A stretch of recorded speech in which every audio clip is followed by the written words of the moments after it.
কই গো গিন্নি, শুধু ভাত দিয়ে গেলে যে, সঙ্গে আর কিছু দেবে না? দিলাম তো এক ঘটি জল। ভাতে জল ঢেলে নুন দিয়ে মেখে খেয়ে নাও। হ্যাঁ, কি রোজ রোজ সেই এক খাবার, এসব মুখে তোলা যায় নাকি? হ্যাঁ, তাহলে খালি পেটেই থাকো না, কে বলেছে মুখে তুলতে? না মানে অন্তত একটা কাঁচা পেঁয়াজ। নেই। মাঝে মাঝে তো বেশ ওই মশলা দিয়ে কষিয়ে মাছ মাংস রাঁধতে পারো গিন্নি।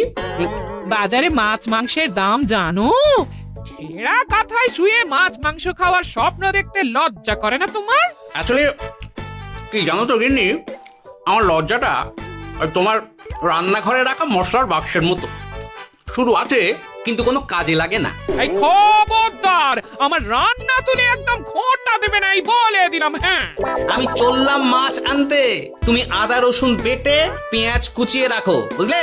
বলি পয়সা কোথায়? লাগবে না, মাছ খেতে হলে পয়সা নয় গিন্নি, বুদ্ধি লাগে, বুদ্ধি, বুঝলে? বুদ্ধির বদলে মাছ কোন দোকানদার দেয় গো?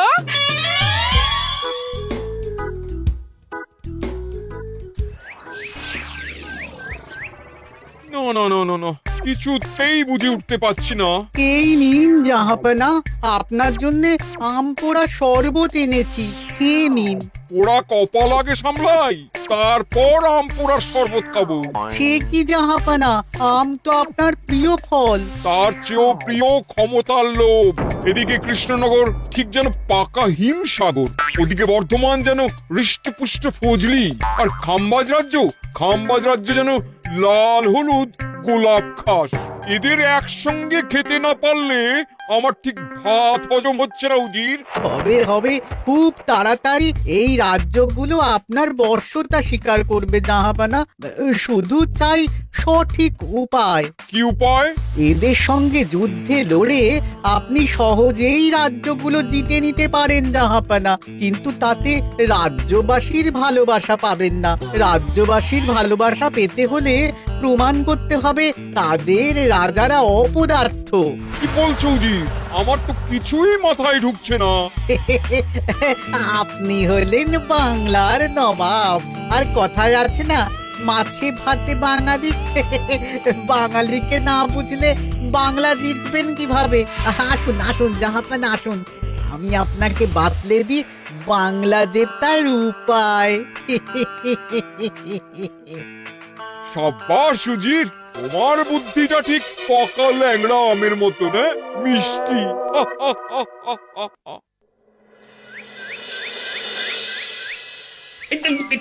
ধর ধর ধর ধর ধর, এই পায়ের নিচ দিয়ে গলে গেল, ধর ধর ধর ধর।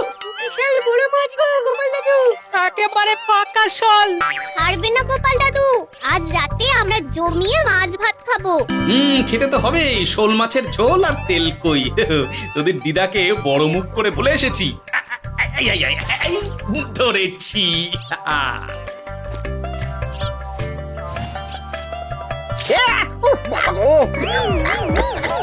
ছি ছি ছি ছি, কি দুর্গন্ধ!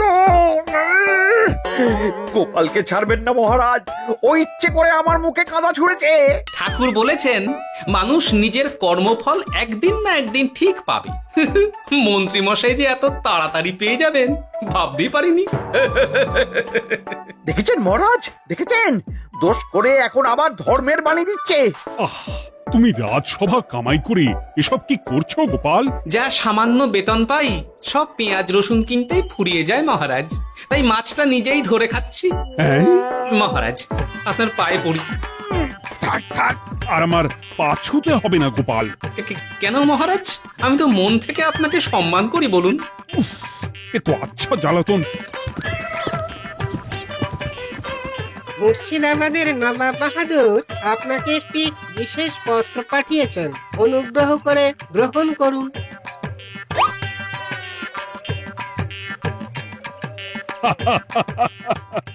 এ তো দারুণ আবদার।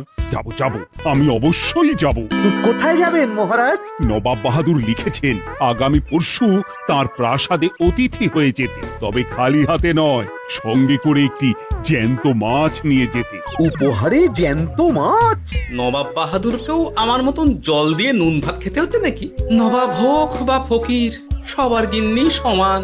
কিন্তু সঙ্গে করে কি মাছ নিয়ে যাওয়া যায়? ভেটকি, চিতল নাকি কাতলা? আচ্ছা, আগামীকাল রাজসভায় আমি সবার মতামত শুনবো। গোপাল, আগামীকাল ঠিক সময় চলে এসো কিন্তু। তাকে যাব মহারাজ, শুধু আমার বেতনটা। ভেবে দেখবো। চল রে, আজ অনেক মাছ পেয়েছি, চল চল চল।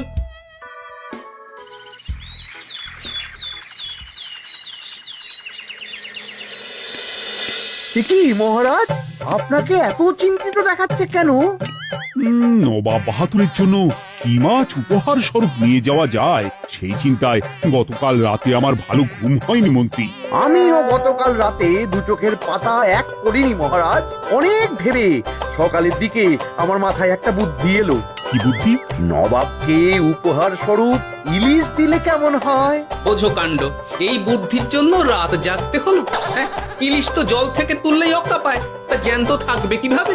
ঠিক ঠিক, মন্ত্রীর মাথায় গোবর আছে না ভুচি? আমার মতে উপহার স্বরূপ ছোট মাছ নিয়ে যাওয়াই ভালো। এই যেমন ধরুন ওই পুঁটি মাছ, নিজেও খেতে পারবেন আবার ঝালও খেতে পারবেন। ছি ছি ছি ছি ছি, সবাই হাসবে যখন দেখবে কৃষ্ণনগরের মহারাজ উপহার স্বরূপ নিয়ে গেছেন পুঁটি। ওরে বাবা, তাহলে থাক বাবা। তাহলে বাদ গেল মোট দুটি, ইলিশ আর পুঁটি। আমার মতে কাতলা দেওয়াই ভালো, ওজনেও বেশি হবে। না না না, কাতলা দেখতে একদম ভালো নয়, মাথা মোটা মাছ কোথাকার। উপহারে এমন কিছু দেওয়া উচিত যা দেখতে সুন্দর হবে। হ্যাঁ, ঠিক তো, তাহলে বরং ভেটকি দিয়ে দিন।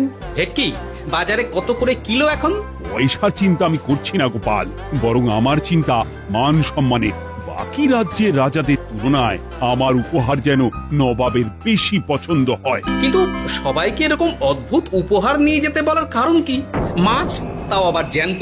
আচ্ছা মহারাজ, এর পিছনে নবাব বাহাদুরের কোনো চাল নেই তো? গোপাল, তুমি মিছি মিছি সন্দেহ করছো। কথা না ঘুরিয়ে বরং একটা ভালো মাছের নাম বলো দেখি। ভালো মাছ? জ্যান্ত কই মাছ নিয়ে যান মহারাজ, গতকাল অনেকগুলো ধরেছি।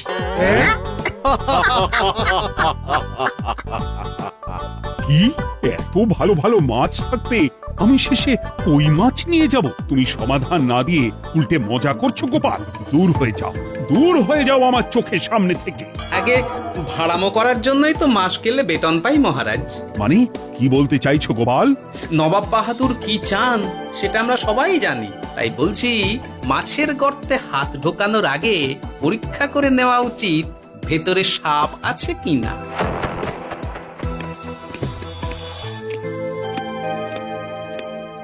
এই মন্ত্রী, গোপাল কি বলে গেল? সাপ ব্যাং কিছুই তো বুঝলাম না। ছাড়ুন তো গোপালের কথা, আমরা বরং মাছ নিয়ে আলোচনা করি। আমার মতে জ্যান্ত ভেটকি নিয়ে যাওয়াই ভালো। আমাদেরও ওই ভেটকিতেই মত আছে। বেশ, এই নাও 100 মোহর। বেছে বেছে সবচেয়ে বড় ভেটকিটা বাজার থেকে কিনে আনো মন্ত্রী। তারপর তাকে রূপোর গামলায় জল ঢেলে রাখো। আমি কাল ভোর ভোর মুর্শিদাবাদের উদ্দেশ্যে রওনা হব।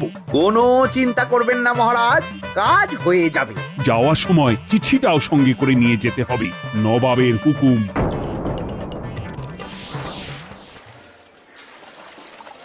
এই দেখুন কেমন খেলা করছে। হ্যাঁ, বাহ বাহ বাহ। ওজনে কত হবে? 4 কিলো তো হবেই। কিলো 2 পয়সা হিসেবে 8 পয়সা দেবেন। আমি শুধু ওজন জানতে চেয়েছি, দাম শুনে আমার কি হবে? এই, এটাকে গাড়িতে তোল। আর মাছের দামটা? মুর্শিদাবাদের নবাবকে আমাদের মহারাজ এই ভেটকিটা উপহার স্বরূপ দেবে। তোর ভাগ্য ভালো যে মাছটা তুই ধরে এনেছিস। আবার টাকা কিসের রে? আয় রে আয় আয় আয় আয়, আমার কত ক্ষতি হয়ে গেল।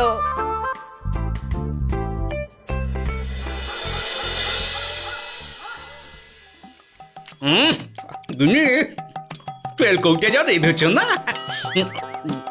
বলি বলি আর কটা মাছ আছে গো? আছে, তাতে আগামী 7 দিন হয়ে যাবে। হ্যাঁ, তাহলে কাল কই মাছের ঝোল খাবো, পশু খাবো শোল মাছের কালিয়া। ধুর, এসব খেয়ে খেয়ে জিভে চড়া পড়ে গেল। বাজার থেকে একটু ইলিশ ভেটকিও তো আনতে পারো। ইলিশের অনেক দাম গো গিন্নি, আর ভেটকি তো বাজারে প্রায় ওঠেই না। কে বলেছে তোমাকে? শুনলাম মন্ত্রী মশাই নাকি আজ বাজার থেকে সবচেয়ে বড় জ্যান্ত ভেটকিটা পেয়েছেন। তাই নাকি? তার মানে আগামীকাল নিশ্চয়ই মহারাজ ওটা নিয়েই মুর্শিদাবাদ যাবেন। আমার মনটা বড্ড কু ডাকছে গিন্নি। না, এভাবে ছেড়ে দিলে হবে না, একটু পরীক্ষা করে দেখতে হবে। হাজার হোক, এ রাজ্যটা তো আমারও। এত রাতে আবার কোথায় চললে গো? দেখতে গর্তে সাপ আছে না মাছ।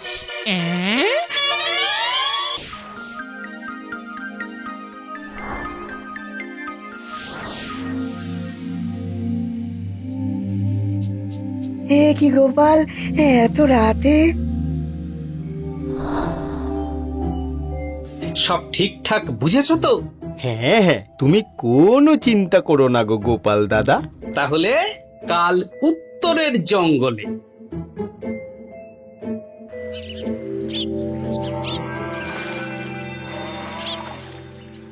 ভেটকি মাছটা রূপোর গামলায় রেখে গরুর গাড়িতে তুলে দিয়েছি মহারাজ। আর নবাব বাহাদুরের চিঠিটা? ইয়ে, সিংহাসনের উপর, নিচে, ডাইনে, বাঁয়ে সব জায়গায় খুঁজলাম, কোথাও নেই। সে কি তাহলে? এমন চিত্তাকর্ষক উপহার দেখলে নবাব বাহাদুরের চিঠির কথা মনেই থাকবে না। আপনি নির্দ্বিধায় যাত্রা শুরু করুন মহারাজ। ঠিক বলেছ।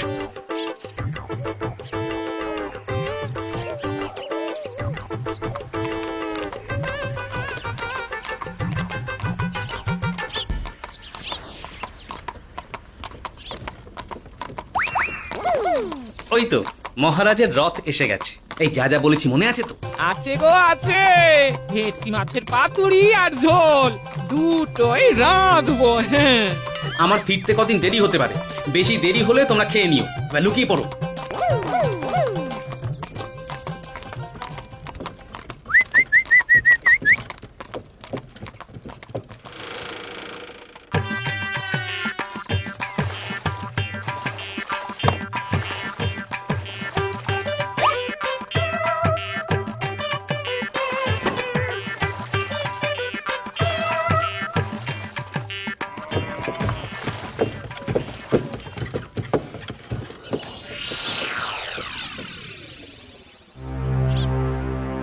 ওই দেখা যায় রথে চেপে সবাই ধীরে ধীরে এদিকেই আসছে জাহাপানা।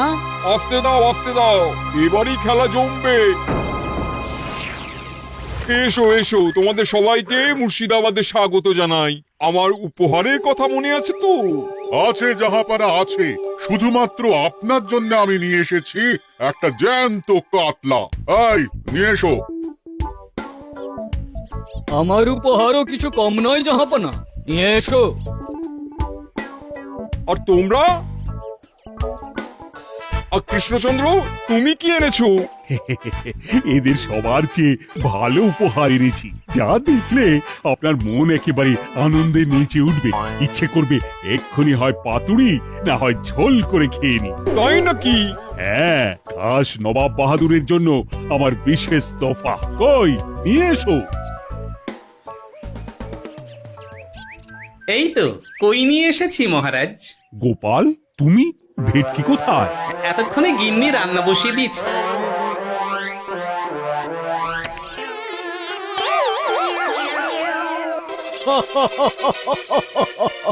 শেষে কিনা কই মাছ। আর কোনো মাছ খুঁজে পেলে না নাকি কৃষ্ণচন্দ্র? ছি ছি ছি, তোমার জন্য লজ্জায় আমার নাক কাটা গেল গোপাল। ফিরে গিয়ে আমি তোমার গর্দান নেব, এই বলে দিলাম।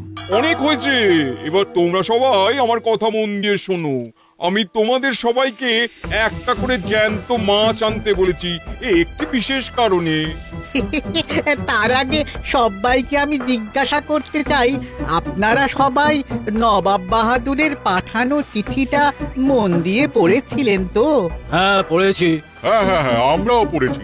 বেশ, তাহলে তো তোমরা এই আমন্ত্রণের কারণটা জানো। তোমাদের আনা মাছেদের আয়ু যতদিন, তোমাদের রাজ্যের আয়ুও ততদিন। মানে আপনাদের মধ্যে যার মাছ যেদিন মারা যাবে, জাহাপানা তার রাজ্যটা সেদিন নিয়ে নেবে।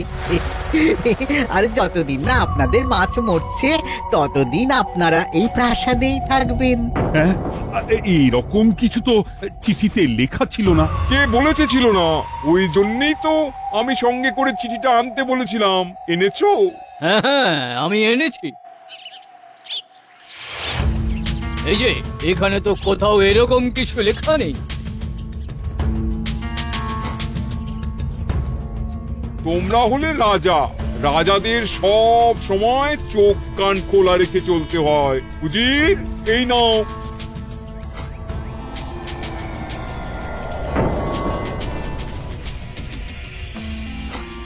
সত্যি তো, চিঠিতে তো এটাই লেখা আছে।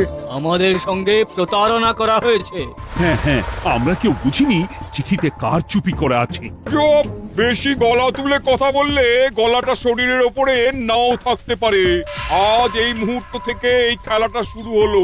তোমাদের রাজ্যের আয়ু এখন তোমাদের আনা মাছেদের কাছে।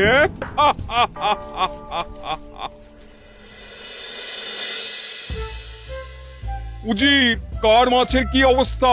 আগে বাকিরা মোটামুটি সাঁতার কাটলেও খাম্বাজ রাজার আনা কাতলা খাবি খাচ্ছে। মনে হয় খুব তাড়াতাড়ি যাবে। বাবা বাবা বাবা, এ তো খুব ভালো কথা। অপেক্ষা করি তবে। গেল গেল, আমার রাজ্যটা ভেসে গেল। গেছে মহারাজ, গেছে। আজ থেকে খাম্বাজ রাজ্য আমার। খাম্বাজ রাজাকে বন্দি করো। পাবদা রুইও ভেসে উঠেছে জাহাপানা। তোমাদের রাজ্য দুটো আমি খেলাম। বাকি রইল শুধু বর্ধমান রাজা চিতল আর কৃষ্ণচন্দ্রের কই। যা, আমারটাও গেল। আগে জানলে আমিও কৃষ্ণচন্দ্রের মতন জিওল মাছ আনতাম। কৃষ্ণচন্দ্র, নিজেকে এত চালাক ভেবো না। একটু দেরি হলেও একদিন না একদিন তোমার কইও ভেসে উঠবে। ততদিন তুমি আর গোপাল আমার প্রাসাদেই থাকবে, কেমন? এ তো উত্তম প্রস্তাব নবাব বাহাদুর। আপনার প্রাসাদের বিরিয়ানির কোনো তুলনাই নেই। অনেকদিন নুন ভাত খেয়ে আছি, আজ একটু বিরিয়ানি হবে নাকি? পেয়ে যাবে গোপাল। নবাবের প্রাসাদে অতিথিদের যত্নের কোনো ত্রুটি হবে না।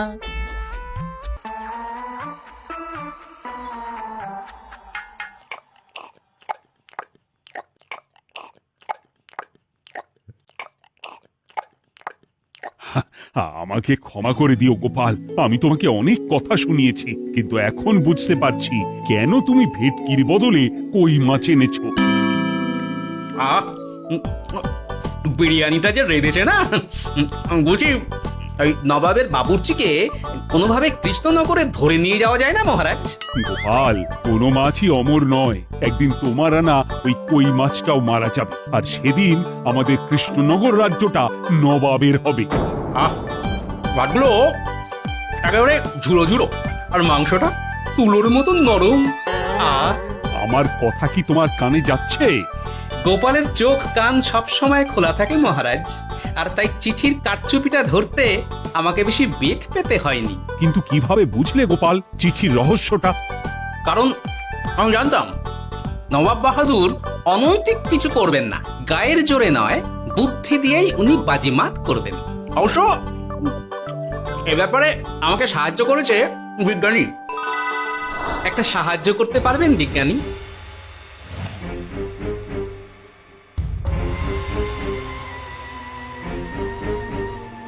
তোমার সন্দেহ একদম ঠিক গোপাল। এই চিঠিতে লেবুর রস দিয়ে লেখা হয়েছে কয়েকটি লাইন, যা শুধু আগুনের তাপেই ফুটে উঠবে। এই নাও। সর্বনাশ! গর্তে মাছ নয়, বিষধর সাপ আছে। এবার কি হবে গোপাল? আগামী 7 দিন পেট ভরে বিরিয়ানি খাবো মহারাজ। ততদিনে ওরা এসে যাবে। কারা আসবে? দেখুন না শুধু।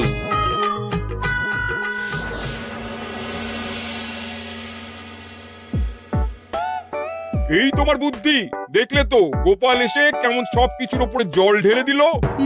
মানে বুঝতে পারিনি যে ওরা ওরা চিঠির কারচুপি সব ধরে ফেলবে। কৃষ্ণচন্দ্রের কই মাছের কি খবর? সেটা কি এখনো জীবিত? আগে আমাদেরও একই প্রশ্ন নবাব বাহাদুর। এভাবে আর কদিন চলবে জানা নেই। কবে যে সব থেকে মুক্তি পাবো। দাঁড়ান জাহাপানা, আমি ছুটে গিয়ে দেখে আসছি মাছটা জীবিত আছে কিনা। তুমি বুনোল হলে আমিও বাঘা তেঁতুল। কৃষ্ণচন্দ্র, যতদিন না মাছটা মরছে তোমাকে আমি এখানেই আটকে রাখবো। সর্বনাশ হয়ে গেছে জাহাপানা, দেখবেন আসুন, দেখবেন আসুন। কি হয়েছেটা কি? চলুন না, নিজের চোখেই দেখবেন। সে কি, ওই মাছ বাচ্চা দিয়েছে? এটার অপেক্ষাতেই তো ছিলাম। ওরা এসে গেছে মহারাজ, এবার আপনার রাজ্য সুরক্ষিত। মানে নবাব বাহাদুরের কথা অনুযায়ী মাছ মারা গেলে রাজ্য ছাড়তে হবে। এমনিতেই কই মাছের জান শক্ত, এরাও বড় হবে, বাচ্চা দেবে। এইভাবে কই মাছের গুষ্টি মরে শেষ হতে হতে নবাব বাহাদুর আর বেঁচে থাকবেন না। হ্যাঁ নয়, হ্যাঁ। বেছে বেছে ঠিক মা কই মাছটাকে নিয়ে এলে, এবার রাজ্যে ফিরি। কি লাভ, সেই তো নুন ভাত খেয়েই থাকতে হবে। না, আমি তোমার বেতন 10 গুণ বাড়িয়ে দেব, আর যাওয়ার সময় নবাবের বাবুর্চিকেও ধরে নিয়ে যাব। আজ থেকে তুমি শুধু বিরিয়ানি খাবে।